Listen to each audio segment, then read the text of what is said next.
ভরা মৌসুমেও রাজধানীর পাইকারি বাজারে দেখা মিলছে না ইলিশের। ঈদ পরবর্তী সরবরাহ কম হওয়ায় অন্যান্য মাছের দামও আকাশ ছোঁয়া। সবজির বাজারেও আগুন, অব্যবস্থাপনা ও মনিটরিং এর অভাবকে দায়ী করছেন ক্রেতারা। গদবাঁধা অজুহাত বিক্রেতাদের। মিয়ানমার থেকে ফেরত আনা 146 বাংলাদেশিকে নিজ জিম্মায় ছেড়ে দিয়েছে বিজিবি। 70 দালালের বিরুদ্ধে মামলার প্রস্তুতি। আরও 159 জনকে ফিরিয়ে আনা হবে 30 জুলাই।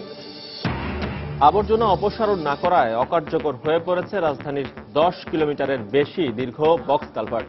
দূর না করে উল্টো সৃষ্টি করছে জলাবদ্ধতা, ঘটছে নানা দুর্ঘটনা। কৃষিকাজে নিয়োজিত নারীদের নেই কৃষক হিসেবে প্রাতিষ্ঠানিক স্বীকৃতি। মজুরিতে বৈষম্যের শিকার, বঞ্চিত হচ্ছেন রাষ্ট্রীয় প্রণোদনা থেকেও।